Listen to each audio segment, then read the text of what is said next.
Нали знаете как момичетата се надяват, когато отидат на дискотека да им поискат лична карта и за някакви... Но моля ви, господин охрана, аз съм пълнолетна. Отивам аз на дискотека с Невена и Боян.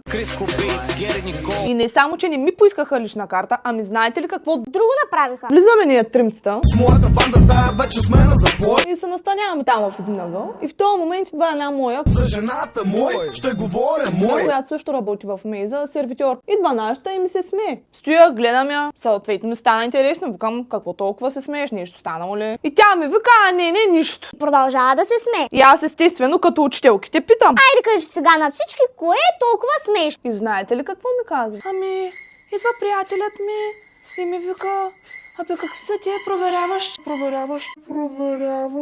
И посочил нас. Така. Ще кажа само едно. Аз се разкарам. Заби един шамар. Приятелят ти да вземе да отиде да си провери диоптъра. И следващият път, Когато ме види, искам да чуя.